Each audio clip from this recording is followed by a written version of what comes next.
자, 인생을 살다 보게 되면 누구에게나 위기가 있습니다. 유기치 않는 고난과 어려움이 없는 사람은 거의 없습니다. 그런데 이기는 곧 기회이다라고 하는 말처럼 우리 인생에 찾아온 위기가 또 다른 기회가 될 수도 있다라고 하는 것이죠. 그래서 성경을 보게 되면 그 인생 가운데 찾아온 위기가 새로운 축복의 기회가 되었던 사람들이 의외로 많이 있습니다. 여러분, 요셉을 한번 생각해 보세요. 요셉은요, 형들에게 미움을 받고 종으로 팔려갔습니다. 감옥에 갇히는 위기를 만났어요. 그렇지만 그 감옥 속에서 왕의 꿈을 해몽할 수 있었고 그 일로 인해서 총리가 되었습니다. 여러분, 다니엘을 보십시오. 왕의 칙령을 어긴 것으로 인해서 사자 굴 속에 던짐을 받는 절대절명의 위기를 만났지만 그 속에서도 하나님의 돌보심을 받았고 그 일로 인해서 오히려 내가 믿는 하나님이 살아계신 참 하나님이심을 만방에 드러낼 수가 있었습니다. 여러분, 다윗도 보세요. 이 골리앗이라고 하는 엄청난 블레셋의 장수를 만나서 그와 싸워야 하는 인생의 위기를 만났지만 만군의 여호와의 이름으로 나아가 그 골리앗을 무너뜨림으로 말미암아 블레셋과의 싸움에서 승리할 수 있었고 이후에 다윗은 이스라엘의 용장으로 세워지고 더 나아가 이스라엘의 왕이 될 수 있었던 것입니다. 신약의 사도 바울도 보십시오. 제수의 신분으로 이제 재판을 받기 위해서 로마로 압송되어 가는 중에 유라굴로라고 하는 인생의 광풍을 만났습니다. 하지만 그는 그 광풍 속에서도 하나님의 음성을 듣고 그 배에 탄 사람들에게 그들에게 희망을 심어주고 그리고 마침내 그들에게 우리 주 예수 그리스도의 복음을 전하는 제수의 신분이었지만 그 배에서 가장 영향력 있는 사람이 될 수가 있었던 것입니다. 그런데 만일 이들의 인생 가운데 이러한 위기가 없었다고 한다면 어떻게 되었을까요? 여러분, 요셉의 인생에 감옥에 갇히는 위기가 없었다고 한다면, 다니엘의 인생 가운데 사자굴 속에 던짐을 받는 위기가 없었다고 한다면, 다윗의 인생 가운데 그 블레셋의 장수 골리앗과 싸워야 하는 그 위기가 없었다고 한다면, 바울의 인생 가운데 유라굴로라고 하는 광풍의 위기가 없었다고 한다면 어떻게 되었을까요? 그들은 총리가 되고 용장이 되고 하나님의 하나님 되심을 드러낼 수 없었을 것입니다. 자, 오늘은 야곱이 자신의 가정에 찾아온 위기를 어떻게 극복하였는지를 생각하면서 오늘 내 자신과 내 가정에 찾아온 이 위기를 우리도 어떻게 이겨낼 수 있는지에 대하여 생각을 해보도록 하겠습니다. 그런데 중요한 것은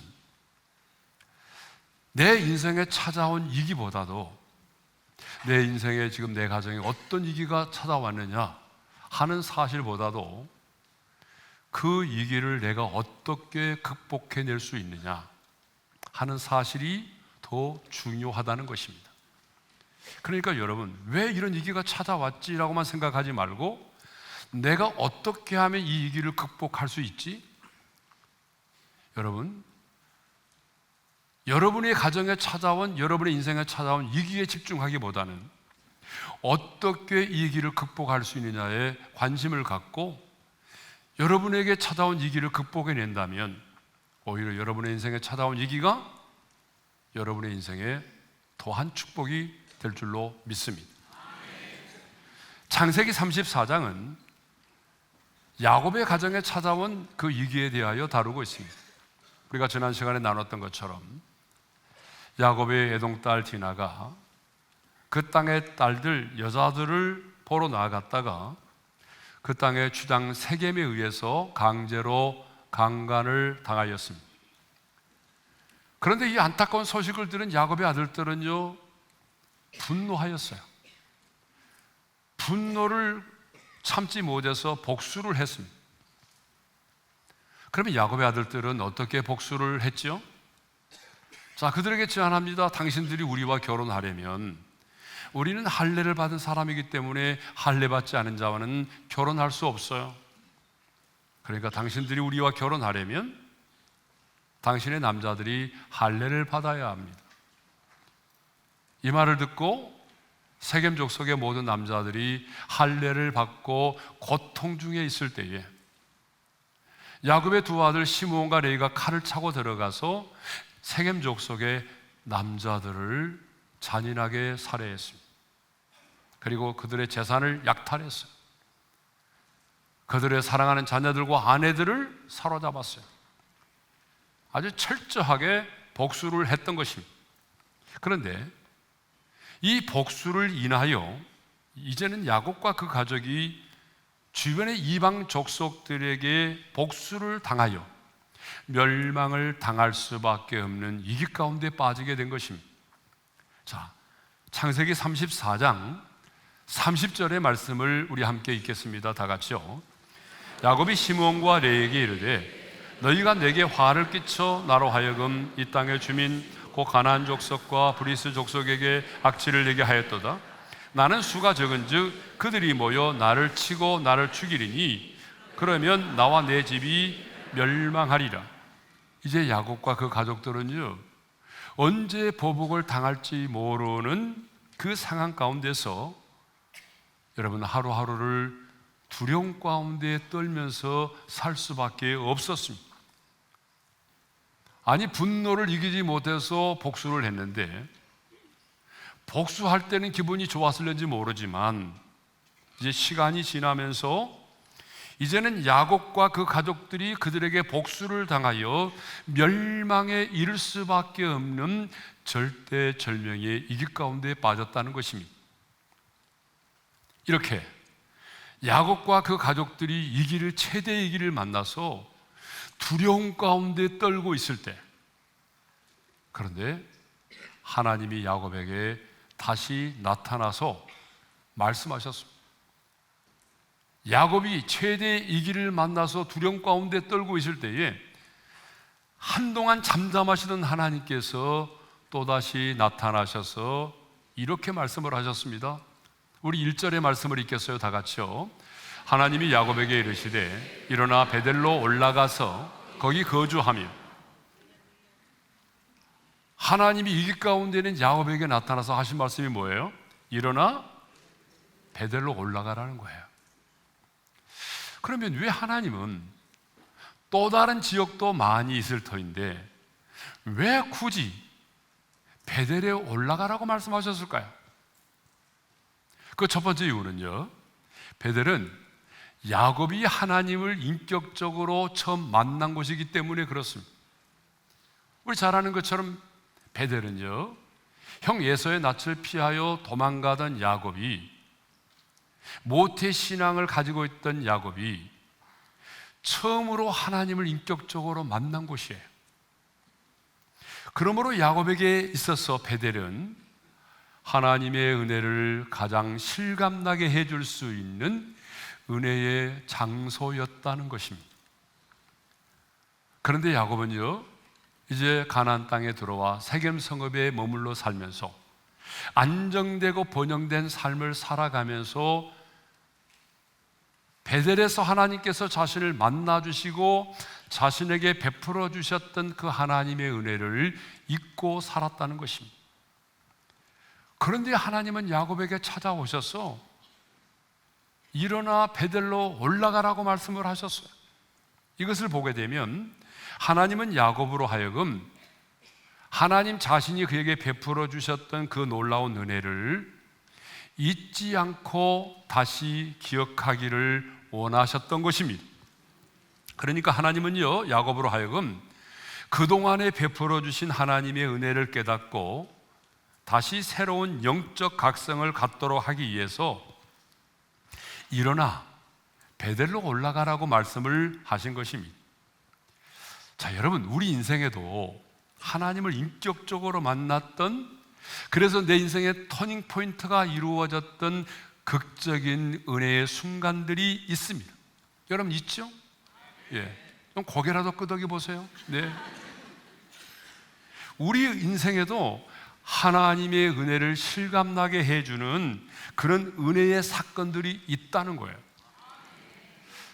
지난번 스위스 로단에서 난민 선교사님들을 섬겼는데, 그때 한 선교사님이 이런 간증을 했어요.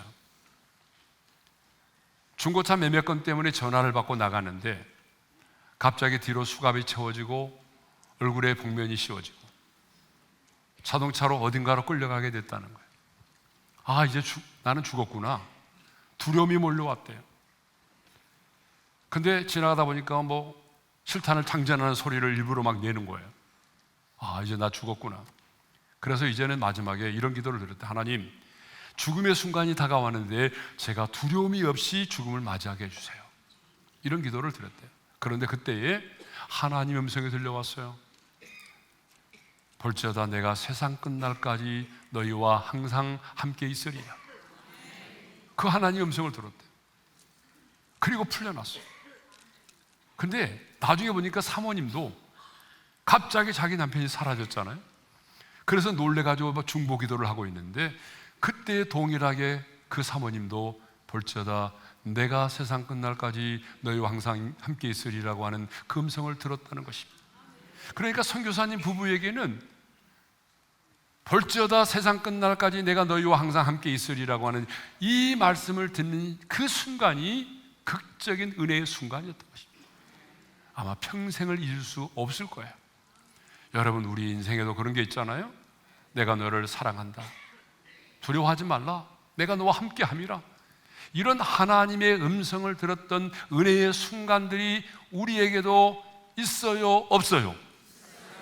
있는 사람은 말하지만 없는 사람은 지금 말을 못하는 거예요. 우리에게도 그런 순간들이 있어요. 하나님이 나를 만나주시고 내 눈물을 닦아주시고 나를 안아주시고 나의 질병을 고쳐주시고 내 가정이 깨어지려고 할 때에 그 가정에 이기 위해서 우리의 가정을 회복시켜 주시고 파산 직전에 있던 우리의 회사를 다시 살려주셨던 그 은혜의 순간들이 우리에게 있다는 것입니다. 그것이 바로 뭐예요? 내 인생의 베델입니다. 그런데 우리는요, 그 베델을 잊고 살 때가 많아요. 하나님의 사람은요, 하나님이 내 인생 가운데 베풀어 주셨던 그 은혜를 깨달을 때에 영적으로 강한 자가 되고 영적 각성이 일어나는 것입니다. 그 은혜의 순간들을 다시 기억할 때에, 아, 그렇지, 그때 주님이 나를 이렇게 만나 주셨지, 그럼 내가 이렇게 살면 안 되잖아, 뭐 이런 영적인 각성을 하게 된다는 거죠. 그래서 하나님은요, 가나안 땅에 들어와서 가나안의 온주민을 몰아내는 영적인 전쟁을 치르고 있던 이스라엘 백성들에게 승리를 하였음에도 불구하고 다시 길갈로 돌아가도록 하셨어요. 여호수아 10장 15절과 43절을 읽겠어요. 다 같이요. 여호수아가 온 이스라엘과 더불어 길갈 진영으로 돌아왔더라. 왜 전쟁을 하는 이스라엘 백성들이 승리를 했음에도 불구하고 승리했던 그곳에 머무르지 않고 다시 길갈로 돌아오도록 했을까요? 길갈에 뭐가 있어요? 요단강을 건너고 난 이후에 세웠던 12기념비가 있단 말입니다. 그들은 그 12기념비를 바라보면서 무슨 생각을 했을까요? 이 요단강을 건너게 하신 하나님, 요단의 강물을 마르게 하신 전능하신 하나님이 우리와 함께 하신, 그 하나님이 내일 또 우리와 함께 하신다면 우리는 누구를 만나든지 간에 반드시 승리할 것이다. 여러분, 12기념비를 바라보면서 그들은 전능하신 하나님을 묵상했고, 그래서 하나님의 말씀으로 그들은 재충전되고 무장이 되어 다시 전쟁터로 나갈 수가 있었던 것입니다. 이렇게 하나님이 우리에게 베풀어 주셨던 영적인 은혜의 순간들을 기억하는 것 너무 중요합니다. 그래서 하나님은 야곱에게 일어나 다시 베델로 올라가라고 말씀을 하셨습니다. 하나님께서 그를 만나 주시고 측량할 수 없는 은혜를 베풀어 주셨던 그 현장과 그 순간들을 다시 기억하면서 새로운 영적 각성의 기회로 삼으라고 하는 것이죠. 두 번째로, 왜 하나님은 많고 많은 지역이 있는데 꼭 베델로 올라가라고 하셨을까요? 그것은요, 베델은 야곱이 하나님께 소원을 드렸던 곳이기 때문입니다. 야곱은 30년 전 그 베델에서 하나님을 만났는데 그때 하나님에게 이렇게 말하죠. 하나님, 저의 가는 길에서 나를 지켜주시고 나에게 입을 옷과 먹을 양식을 주시고 나로 평안하게 고향으로 돌아오게 해주신다면 제가 이렇게 하겠습니다 하면서 세 가지 소원을 드렸어요. 근데 그 세 가지 소원 중에 두 번째 소원이 뭐냐 그러면 이거예요. 이 돌이 하나님의 집이 될 것이며. 이 말은 무슨 말이죠? 하나님이 임재하셨던 이곳, 하나님이 나를 만나 주셨던 이곳, 내가 이곳으로 돌아와서 이곳에서 하나님을 예배하며 하나님을 섬기며 살겠습니다. 그런 소원을 했단 말입니다. 그런데 야곱은요, 그 소원을 지키지 않았어요. 막상 고향에 돌아와서 번영되고 안정된 곳에서 삶을 살다 보니까 하나님께 했던 소원을 잊어버렸어요. 소원대로라고 한다면 야곱은 지금 세겜에 머물러 있어야 하는 것이 아니라, 소원대로 한다면 지금 야곱은 어디에 있어야 돼요? 베델에 거주하면서 베델에서 하나님을 예배하고 있어야 돼요. 그런데 야곱은 그 소원을 잊어버렸어요. 그런데 하나님은 이렇게 이 길을 만난 야곱에게 나타나셔서, 야곱아, 다시 일어나 베델로 올라가라. 네가 내게 소원했던 그 자리로 돌아가 나를 예배하라고 말씀하십니다. 이것을 보게 되면 야곱은 소원을 잊고 살았지만 하나님은 그 소원을 잊지 않고 기억하고 계셨다는 사실을 우리가 알 수 있습니다. 지난번에도 말씀드렸지만 소원이라고 하는 것은 하나님 앞에서의 한 약속입니다. 단순한 인간과 인간과의 계약이 아닙니다. 소원은 전능하신 하나님께 드리는 믿음의 선언이고 믿음의 고백입니다. 그러므로 여러분, 소원을 우리가 하고도 지키지 않는 것은 단순한 실수가 아니라 하나님 앞에서는 그것이 죄가 된다는 사실을 잊지 말아야 합니다. 그래서 여러분들이 하나님 앞에 어떤 소원을 했다면 그 반드시 소원을 지켜나가시기를 바랍니다. 자, 그러면 하나님은 왜 야곱에게 그 베델로 올라가라고 말씀하셨을까?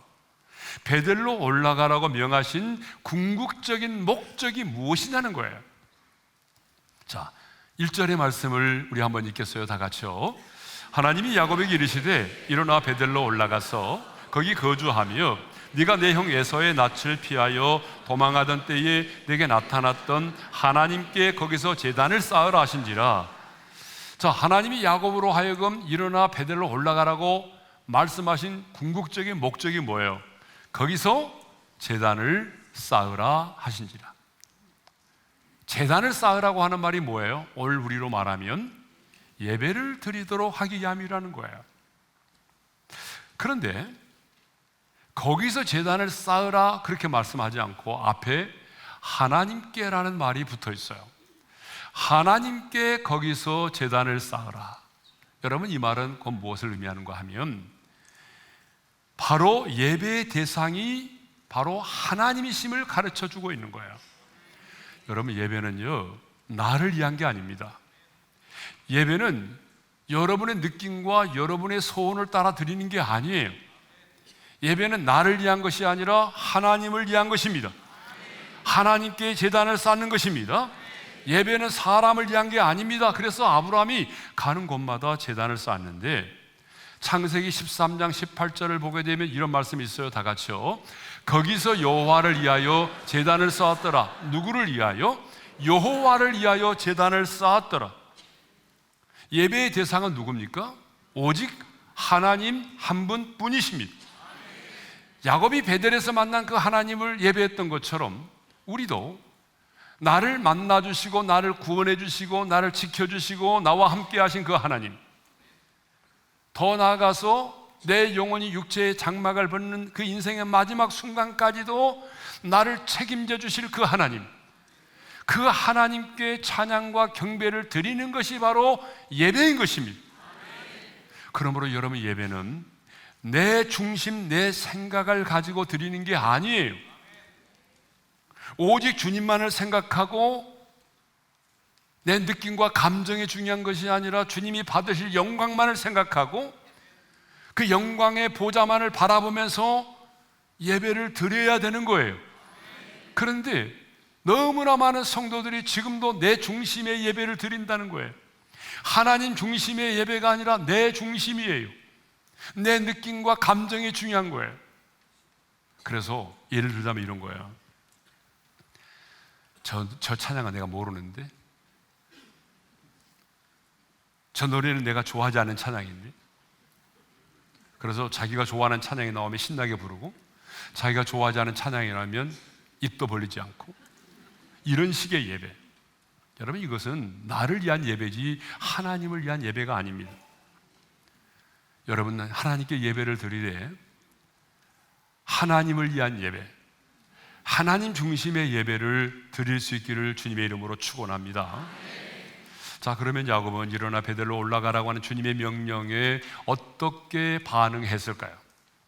자, 3절의 말씀을 우리 한번 읽겠어요. 다 같이요.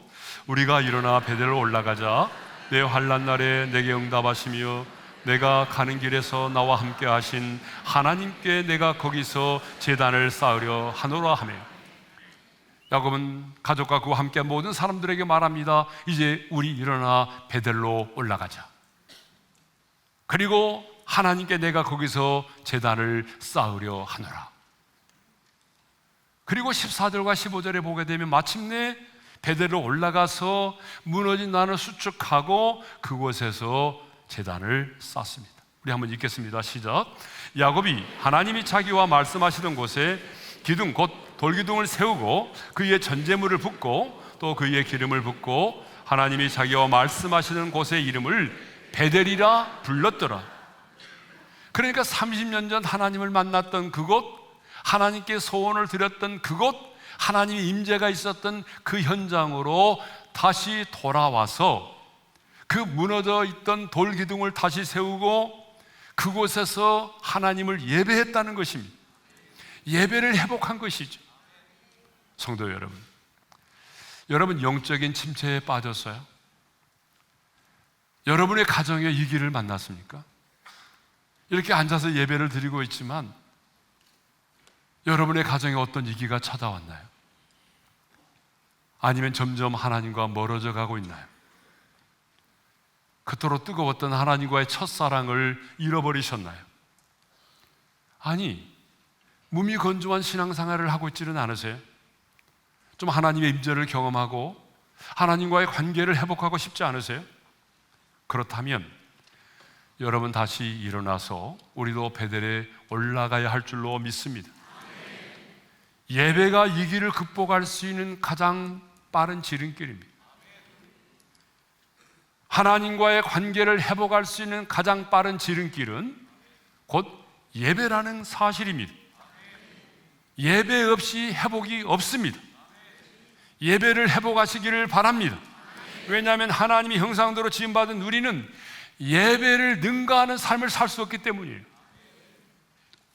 자, 그러면 야곱은 어떻게 하나님을 예배했을까요? 아니, 우리는 어떻게 하나님을 예배해야 되죠? 첫째로 자신을 정결하게 해야 합니다. 자, 2절 하반절의 말씀을 읽겠습니다. 다 같이요. 너희 중에 있는 이방 신상들을 버리고 자신을 정결하게 하고 너희들의 의복을 바꿔 입으라.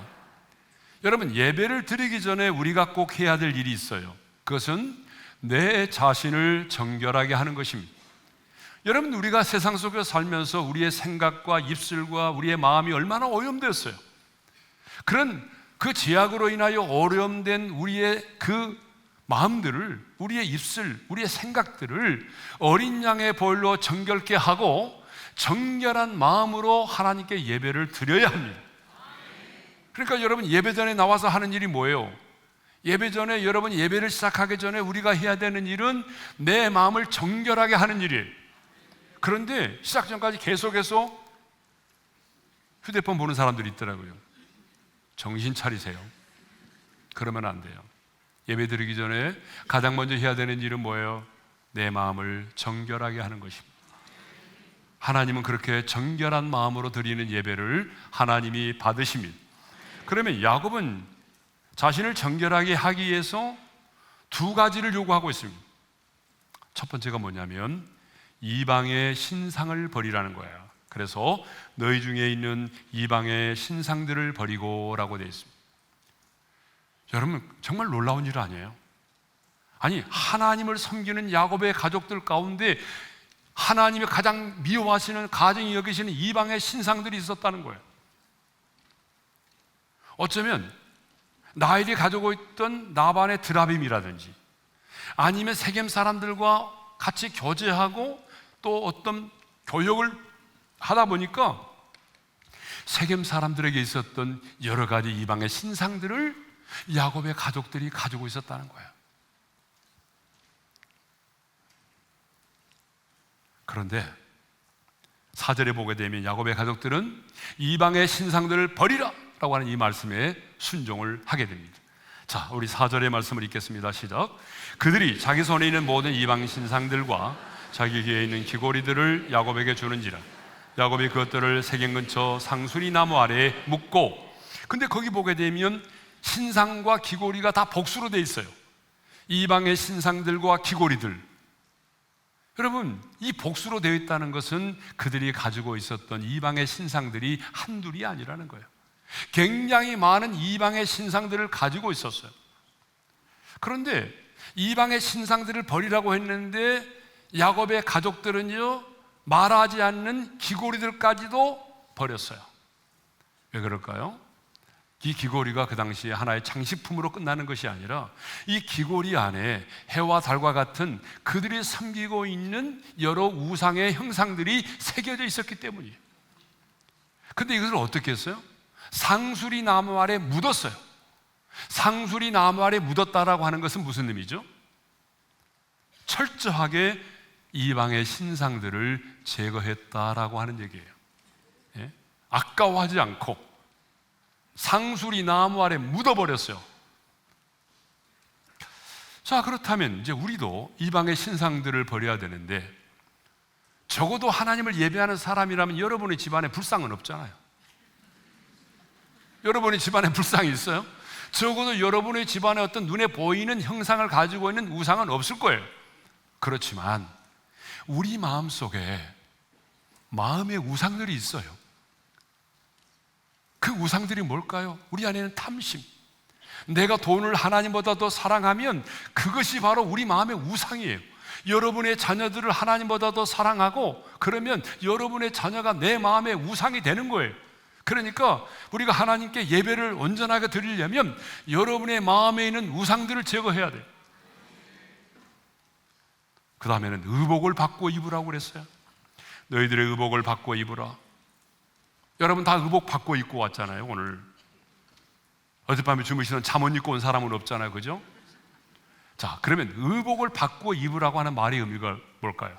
그 당시 히브리 사람들에게 의복을 바꾸어 입는다라고 하는 것은 과거에 제약된 생활에서 벗어나서 이제는 말씀대로 내가 새로운 삶을 살겠습니다라고 하는 상징적인 의미가 있는 거예요. 그러니까 의복을 바꾸어 입으라 이 말은 제약된 생활의 습관과 습성을 끊어버리라는 의미예요.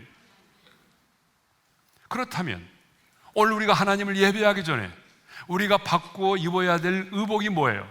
아니, 제약된 생활의 습관, 그 제약된 하나님 미워하시는 그 제약과 관련된 습성들이 뭐예요? 그것들을 끊어버리라는 거예요. 예? 뭐가 있을까요? 예수를 믿으면서도 손 없는 날에 골라서 이사를 한다든지, 오늘의 운세란을 펼쳐보면서 하루를 시작한다든지, 예? 그런 거 많잖아요. 예? 직장에서 끝나고 나면 곧바로 집으로 올 생각하지 않고 꼭 2차, 3차를 하고 집으로 들어오는 습관. 예? 많은 중독, 요즘에는 참 중독이 문제인 것 같습니다. 알코올 중독, 도박 중독, 최근에서는 이제 마약 중독, 이런 거. 거짓말하는 습관, 입만 열면 뒷담하고 욕을 하는 습관. 여러분, 이런 잘못된 습성들을 끊어버리라는 거예요. 그리고 하나님을 예배하라는 거예요. 자, 마침내 야곱과 그와 함께한 모든 사람들은 하나님의 말씀을 따라서 일어나 베델로 올라와 무너진 제단을 쌓았습니다. 자, 6절과 7절의 말씀인데요, 우리 함께 읽겠습니다. 다 같이요. 야곱과 그와 함께한 모든 사람이 가나안 땅 루스 곧 베델에 이르고 그가 거기서 제단을 쌓고 그곳을 엘베델이라 불렀으니, 여러분 30년 만에 야곱은요 베델에 올라왔어요. 올라와 보니까 그 돌단들이 다 흩어져 있었을 거 아니에요. 그 무너진 돌단을 다시 세웠어요. 그리고 소원을 드렸던 그 현장에서 하나님께 예배를 드렸습니다. 그런데 우리가 다음 시간에 생각해 보겠지만, 야곱이 이렇게 베델에서 제단을 쌓을 때에 하나님께서 야곱에게 나타나 복을 주셨다는 사실입니다. 자, 9절의 말씀을 읽겠어요. 다 같이요. 야곱이 밧단 아람에서 돌아오매 하나님이 다시 야곱에게 나타나사 그에게 복을 주시고, 이 말은 하나님께서 이전에는 야곱에게 복을 주신 적이 없느냐? 아니에요. 우리가 그동안에 야곱을 생각했지만 이전에도 하나님은요 야곱의 인생 가운데 개입하시고 풍성한 은혜를, 많은 복들을 주셨어요. 그런데 이렇게 야곱이 하나님의 말씀을 따라서 소원했던 그 베델에 올라와서 그 소원했던 그 자리에서 하나님께 제단을 쌓고 예배를 드리고 난 이후에 하나님이 복을 주셨는데, 그 복은요 그동안에 야곱이 이전에 받았던 복과는 비교될 수 없는 복이었다는 사실입니다. 그 복에 대해서는 이제 우리가 다음 시간에 생각해 보겠어요. 성도 여러분, 성경을 보게 되면 하나님은요 언제나 예배를 통하여 그 무너진 것들을 회복시키시고 그 깨어진 관계들을 회복시키십니다. 여기서 강조하고자 하는 말이 언제나입니다. 하나님은 언제나 우리를 회복시키기를 원하시고, 여러분이 잃어버렸던 것도 다시 회복시키시고 무너진 것도 다시 회복시켜 주기를 원하시는데, 그런데 언제나 하나님의 일하심의 방식은 예배를 통해서 그것들을 회복시켜 주기를 원하신다는 거예요. 그러므로 여러분, 예배의 회복이 없이는 어떤 것도 회복될 수가 없습니다. 그런데 사람들은요 인생의 위기를 만나고 문제를 만나면 자기의 힘과 능력으로 문제를 해결받고자 예배를 소홀히 합니다. 참 이상하죠. 예배 자리에서 멀어져 가요. 그러나 여러분, 아닙니다. 하나님께 속한 하나님의 사람은 내 인생의 문제가 꼬이면 꼬일수록 여러분 예배에 집중해야 할 줄로 믿습니다. 하나님의 사람은 인생의 밤을 만나고 풍랑을 만나고 인생의 위기를 만났을 때에 예배를 소홀히 하는 것이 아니라 여러분 예배에 목숨을 걸어야 하는 것입니다. 왜 그럴까요? 예배는 단순한 의식이 아니에요.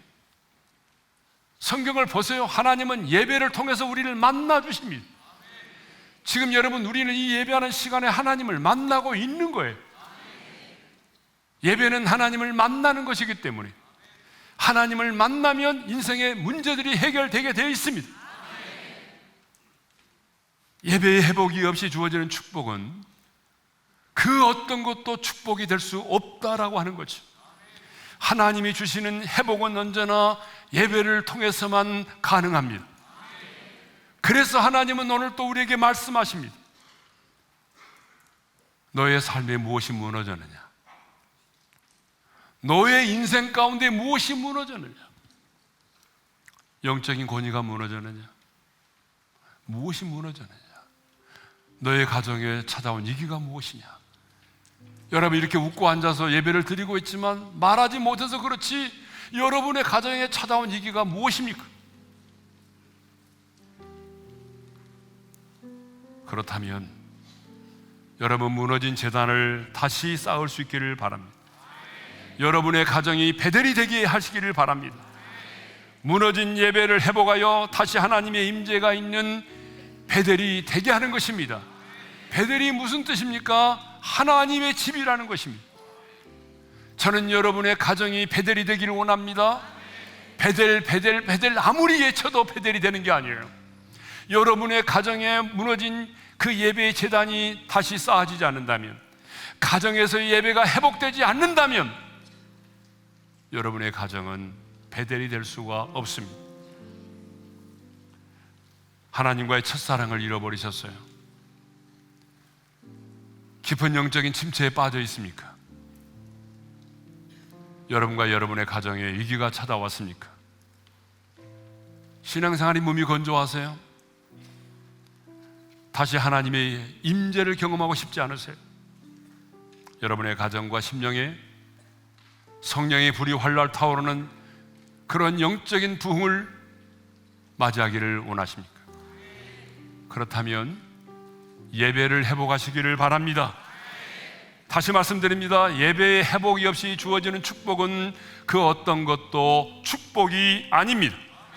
그래서 주님은 오늘 또 우리에게 말씀하십니다. 다시 일어나 베델로 올라가라.